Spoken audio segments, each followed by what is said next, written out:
இனிமேல் என்ன நடக்கும்னு யாரு ப்ரெடிக்ட் பண்ணாலும் அது ப்ரெடிக்ஷன் தான். நடக்கிற வரைக்கும் அது வந்து ஊர்ஜிதம் கிடையாது. ஆனா ஏற்கனவே நடந்தது. ஜாதகத்தை மாத்தணும்னா நீங்க பிறந்த நேரத்தை மாத்தணும். அதை மாத்த முடியுமா? முடியாது. முடியாது இல்லையா? அப்ப ஜாதகத்தை எப்படி மாத்த முடியும்? 8ல ராகுவோ கேதுவோ இருந்துச்சுன்னா அதை தூக்கி 9ல போட முடியாது. 10ல சனி இருந்துச்சுன்னா தூக்கி 11ல எல்லாம் போட முடியாது. ஜாதகம் நீங்க பாக்குறீங்க, ஓகேங்களா? எதுக்காக பாக்குறீங்க அப்படின்னா எது நடக்க கூடாதுன்றதை தெரிஞ்சுக்கிறதுக்கு தான் நீங்க பாக்குறீங்க. மார்க் மை வேர்ட், ஓகேங்களா? என்ன நடக்க போகுதுன்றதை தெரிஞ்சுக்கிறதுக்காக இல்ல. எப்படி பதிவு வச்சுட்டாங்கன்னா எதிர்காலத்தை தெரிந்து கொள்வது தான் ஜோதிடம்னு பதிவு வச்சுட்டாங்க, ஓகேங்களா? என்ன நடக்க போதோ அதை தெரிஞ்சுக்கிறது தான் ஜோதிடம்னு சொல்லிட்டு. அப்போ என்ன நடக்க போதோ அதை தெரிஞ்சுக்கிறது தான் ஜோதிடம்னா அப்ப அதுக்கு மாற்றே இல்லையே. அப்போ லாட்டரி டிக்கெட் மாதிரி அதிர்ஷ்டத்தை தேடுகின்ற ஒரு விஷயமாக ஜோதிடம், அந்த அதிர்ஷ்டத்தின் கைப்பாவையாக ஜோதிடத்தை யூஸ் பண்றாங்க.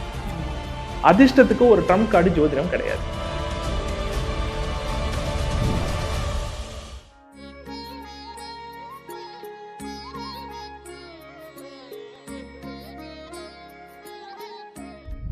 ஸ்ரீ வாராகி டிவி நேயர்கள் எல்லாத்துக்கும் வணக்கம். எனக்கு நிறைய டவுட் இருக்கு. பட் வந்து அதுக்கு ஏன்னா இப்போ ஒரு காரணங்கள் இன்னும் தெரியல அப்படின்னு சொல்லிட்டு நிறைய பேத்துக்கு நிறைய விஷயங்கள் இருக்கும். அது மாதிரி தான் எனக்கும் நிறைய விஷயங்கள் வந்து டவுட்டாகவே இருக்கு. ஸோ அந்த விஷயத்த சூப்பராக தெளிவாக நமக்கு சொல்றதுக்கு தான் ஒரு சூப்பரான கெஸ்ட் நம்ம கூட இருக்காங்க. டிஎன்ஏ விஷால் சார் அவர்கள் வெல்கம் பண்ணிடலாம். வணக்கம் சார். வணக்கம். ஸோ நம்ம வந்துட்டு டவுட் எல்லாம் கிளியர் பண்றதுக்கு முன்னாடி ஒரு விஷயத்த உங்ககிட்ட கேட்கணும் சார். இந்த டிஎன்ஏ விஷால் அப்படின்னு ஒரு பேர் இருக்கு. டிஎன்ஏ அப்படிங்கிற மீனிங் என்ன சார்? டிஎன்ஏ அப்படின்றது என்னுடைய பேரோட நான் இணைச்சுக்கிட்ட டேக் கிடையாது.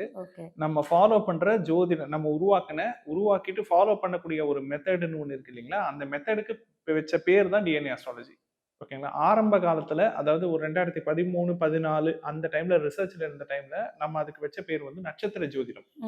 அந்த பேர்ல தான் நம்ம கிளாஸும் எடுத்துக்கிட்டு இருந்தோம். அந்த பேர்ல தான் நம்ம அதை கன்சல்டேஷனும் பார்த்துட்டு இருந்தோம்.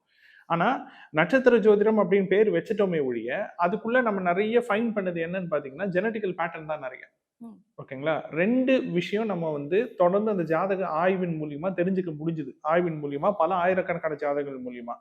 கார்மிக் பேட்டர்ன் ஒன்று, ஜெனட்டிக்கல் பேட்டர்ன் ஒன்று, ஓகேங்களா?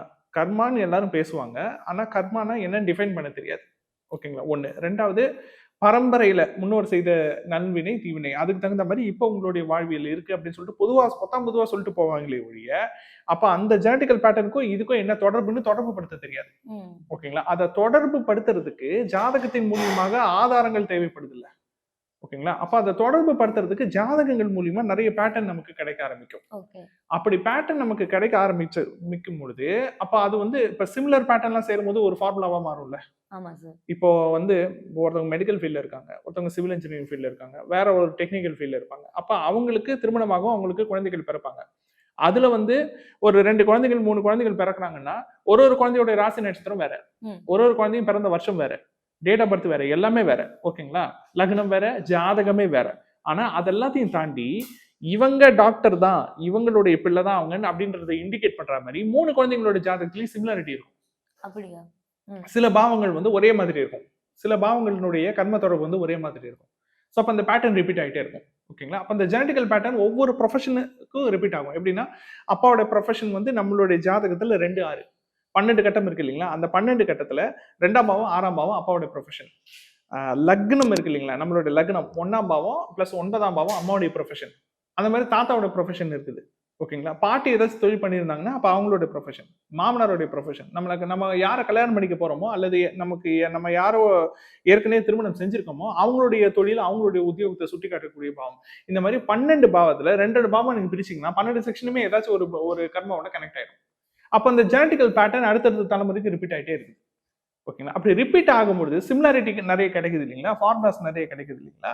அப்படி ஃபார்முலாஸ் நிறைய கிடைக்க என்ன ஆகுது அப்படின்னா கர்மா அப்படின்றதையும் தாண்டி அது ஜெனட்டிக்கல் பேட்டர்னாக தொடர்றதுனால அதுக்கு வந்து ஜெனட்டிக்கல் அஸ்ட்ராலஜி இல்ல டிஎன்ஏ அஸ்ட்ராலஜின்னு அதுக்கு வச்ச பேரு, அவ்வளவுதான். மற்றபடி வந்து ரொம்ப பெரிய அப்படியே என்ன சொல்றது கம்பசூத்திரன்ற மாதிரி எல்லாம் ஒண்ணும் கிடையாது. ஜெனட்டிக்கல் பேட்டர்ன் ரிப்பீட் ஆகுது, ஓகே. ஆனா அதுக்கு நம்ம ப்ரூஃப் கொடுக்கணும்ல. அப்ப அந்த ப்ரூஃப்னா எதுனா நிகழ்கால ஜாதகம் தானே ப்ரூஃப். நீங்க இனிமேல் நடக்க போற விஷயத்துக்கு ப்ரூஃப் கொடுக்க முடியாது, ஏன்னா அது அசம்ஷன் தான். இனிமேல் என்ன நடக்கும்னு யாரு ப்ரெடிக்ட் பண்ணாலும் அது ப்ரெடிக்ஷன் தான். நடக்கிற வரைக்கும் அது வந்து ஊர்ஜிதம் கிடையாது. ஆனா ஏற்கனவே நடந்தது, அதை மாத்த முடியாதுல்ல. அப்ப ஏற்கனவே நடந்ததுன்றது லைவ் ப்ரூஃப் இல்ல, ஓகேங்களா? அப்ப அதை வந்து உங்களோட ஜாதகம் வந்து இண்டிகேட் பண்ணணும்ல. இப்போ இந்த மாதிரி ப்ரொஃபஷன்ல இருந்திருக்காங்க அப்படின்றதுக்கு அந்த ஜாதகம் இண்டிகேட் பண்ணணும். அந்த அந்த விஷயத்த நான் ஏன் எடுக்க ஆரம்பிச்சேன் அப்படின்னா, நிறைய ஜாதகங்களுடைய பிறப்பு நேரமே சரியா இருக்கிறது கிடையாது, துல்லியமா இருக்கிறது இல்ல. அப்போ துல்லியப்படுத்தும் பொழுது ஜாதகமே தப்பாயிடும். அந்த முயற்சியில ஜாதகம் தப்பாயிடும். தப்பான ஜாதகத்தை சரிப்படுத்தவும் முடியும். ஓகேங்களா? இந்த பிரச்சனை வந்து யாருக்கு வரும்னா, ஒரு லக்னம் விழுது அப்படின்னா, ஒரு லக்னம் 2 மணி நேரம். 2 மணி நேரம் 30 டிகிரி. அந்த 30 டிகிரில ஒரு 10 டிகிரிலயோ, 15 டிகிரிலயோ, 20 டிகிரிக்குள்ளேயோ குழந்தை பிறந்தா பிரச்சனை கிடையாது. ஓகேங்களா? ஒரு 5 நிமிஷம், 10 நிமிஷம், ஏன் 15 நிமிஷம் முன்ன பின்ன இருந்தாலும், லக்னம் அந்த வீடு மாற போறது கிடையாது. விருச்சிக லக்னம்னா விருச்சிக லக்னம் தான். தனுசு லக்னம்னா தனுசு லக்னம் தான். ஆனா, சில குழந்தைகள், சில ஆயிரக்கணக்கான, சில லட்சக்கணக்கான பேர், அதாவது கோடிக்கணக்கான மக்கள் இருப்பாங்க. அதுல சில பேர் வந்து எதுல பிறப்பாங்கன்னா, லக்ன சந்தியில பிறப்பாங்க. லக்ன சந்தினா எப்படின்னா, இப்போ மகரம் முடிய போது, கும்பம் ஆரம்பிக்க போகுது. ஓகேங்களா? அந்த கரெக்டா முடியிற டைம்ல இந்த குழந்தை பிறந்திருக்கும். இப்போ மகரமா கும்பமானே தெரியாது.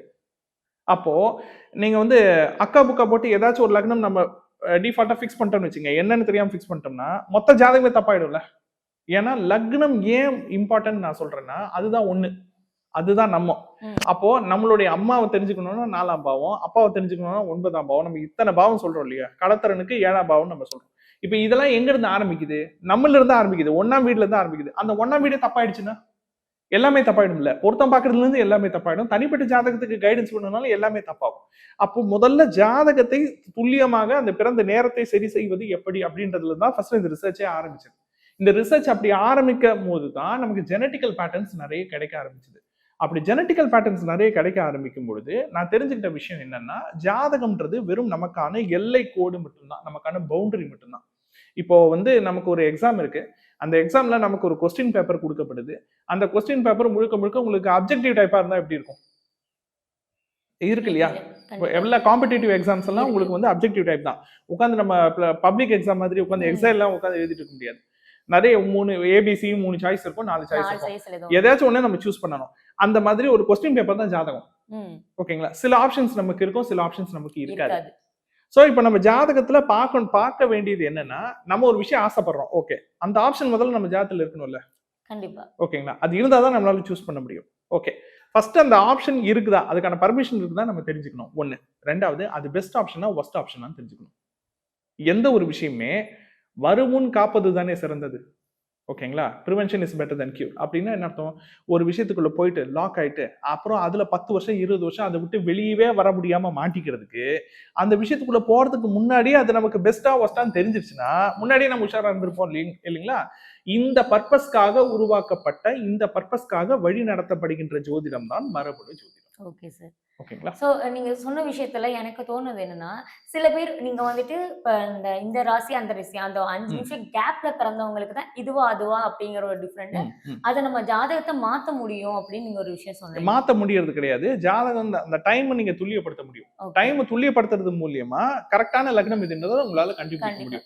அது கூட ஒரு 10 to 15 நிமிஷத்துக்குள்ள தான் உங்களால பண்ண முடியும். இப்போ 1 மணி நேரம் 2 மணி நேரம் டைம் லேட்டுன்னு சொன்னாங்கன்னா ஒண்ணுமே உங்களால பண்ண முடியாது. 1/2 மணி நேரத்துக்கு மேல லேட்டுன்னு சொல்லிட்டாங்கனாலே உங்களால அந்த ஜாதகத்தை ஒண்ணும் பண்ண முடியாது. ஆனா சில பேர் வந்து நிறைய பேர் வந்து நான் சொல்லி கேள்விப்பட்ட ஒரு விஷயம் என்னன்னா, நிறைய அந்த திருமண வாழ்க்கையா இருக்கட்டும், இல்லைன்னா அவங்களோட இப்ப கல்யாணத்துக்கு பாக்குற ஒரு ஜாதகமா இருக்கு அப்படின்னா, அது சரியில்லை. அந்த திருமண வாழ்க்கையை வந்துட்டு ஒரு ப்ராப்ளமா அமையறது வந்து ஜாதகம் தான். சில ஜோதிடர் அவருங்களோ இல்ல வேற ஏதோ கோவிலோ ஏதாச்சும் ஒருத்தவங்க வந்து சொல்றது, உன் ஜாதகத்தையே நீ மாத்திரு, ஜாதகத்தை அப்படியே நாங்க மாத்தி தரோம், அதுக்காக இந்த விஷயங்கள்லாம் நீங்க பண்ணுங்க அப்படின்னு சொல்றாங்க.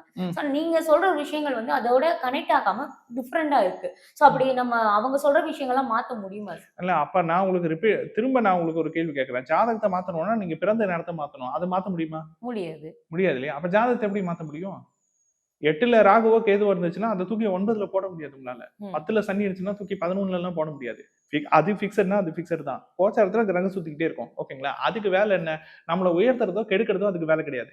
அது பாட்டுக்கு அது அதனுடைய வேலையை பார்த்துட்டு இருக்குது. ஓகேங்களா? நல்லதோ கெட்டதோ தலையில தூக்கி போட்டுக்கிறதும் தூக்கி சுமக்கிறதும் நம்ம தான். ஆமா. ஓகேங்களா? அப்ப நம்ம தெரிஞ்சுக்கிறது என்ன அப்படின்னா, இப்ப நம்ம ஒரு ரூட்டுக்கு போறோம் அப்படின்னா ஃபர்ஸ்ட் நம்ம மேப் போடணும்.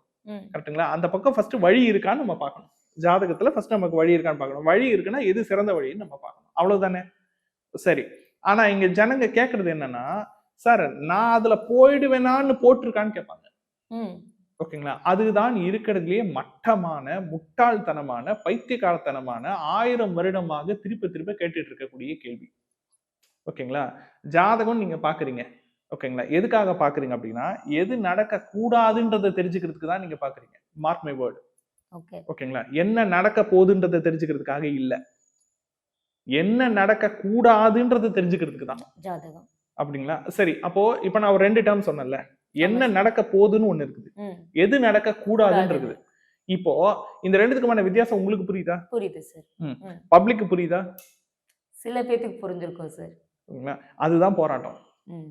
அதுதான் இத்தனை ஆண்டு கால போராட்டம். இப்ப கொஞ்சம் அவேர்னஸ் வந்திருக்கு. முன்னை விட இப்ப கண்டிப்பா. கொஞ்சம் பரவாயில்லாம வந்திருக்கு. ஏன்னா நம்ம சொல்லி கேட்டு ஏன்னா இது ஒரு 1000 வருஷத்து பதிவு. ம். எப்படி பதிவு வச்சுட்டாங்கன்னா, எதிர்காலத்தை தெரிந்து கொள்வது தான் ஜோதிடம்னு பதிவு வச்சுட்டாங்க. ஆமா.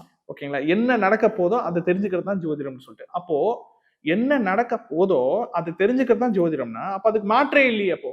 கண்டிப்பா சார். ஓகேங்களா? நல்லதோ, கெட்டதோ நடக்க போறது நடக்க தானே போகுது. அப்ப நீங்க ஜாதகம் பார்த்தாலும் நடக்க தான் போகுது.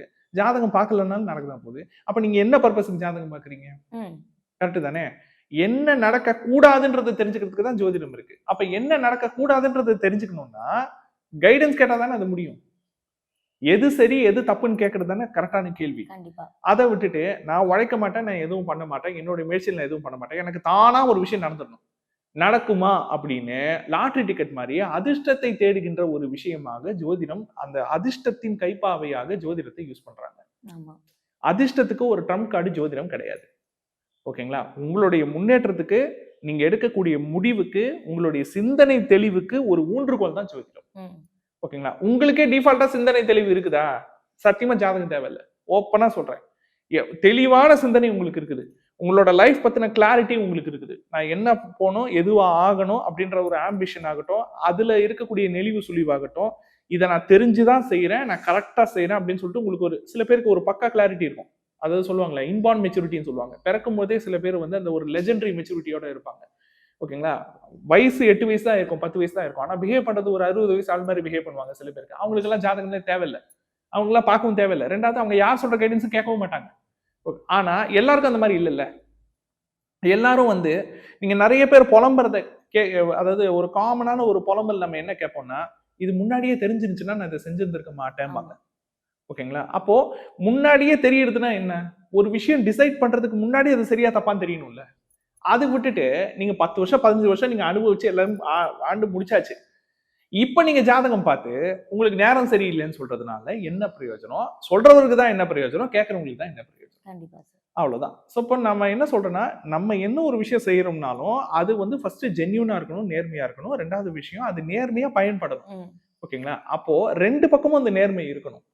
நம்ம வந்து நம்ம ஒரு அலாவுதீன் விளக்கு பூதம் மாரி கடவுளையும், ஓகேங்களா? அந்த அந்த விளக்க திறக்கிற சாவி மாரி நம்ம ஜோதிடத்தையும் பார்க்க ஆரம்பிச்சிட்டோம் அப்படின்னா, அப்ப நம்மகிட்டயும் நேர்மை இல்ல. அப்ப என்ன பண்ணுவாங்க? நம்மளுடைய பேராசைய வச்சு ஏமாத்த தானே செய்வாங்க. இந்த சதுரங்க வேட்டை படத்துல சொல்லுவாங்க. ஒருத்தனை ஏமாத்தணும்னா அவன்கிட்ட இரக்கத்தை எதிர்பார்க்க கூடாது. அவனுடைய ஆசைய ஆசைய தூண்டணும்பாங்க. தூண்டணும். இங்க வேலையே என்னன்னா, மக்களுடைய ஆசைய தூண்டி தான் ஏமாத்துற வேலை நடந்துட்டு இருக்கு. அந்த ஆசைய தூண்டுறதுக்கு நம்ம இடம் குடுக்கக் கூடாது. ஓகேங்களா? ஆசை வந்து லட்சியமாக இருக்க வேண்டும். அந்த லட்சியம் நேர்மையாக இருக்க வேண்டும். 1. 2வது அதுக்கு ஜாதகத்துல வழி இருக்கா? அப்படி வழி இருக்குன்னா என்ன வழி? அவ்வளவுதான். இத கேட்கறதுக்கு மட்டும் தான் ஜோதிடம். வேற எதுக்குமே கிடையாதும்மா. ஸோ நெறைய விஷயங்கள் வந்து தெளிவா வந்து பதில் சொல்லியிருக்கீங்க. எங்களுக்கு இருக்க டவுட்டும், மக்களுக்கு இருக்க டவுட்டும் கிளியர் ஆயிடுச்சுன்னு நெனைக்கிறேன். ரொம்ப நன்றி சார். நன்றிம்மா.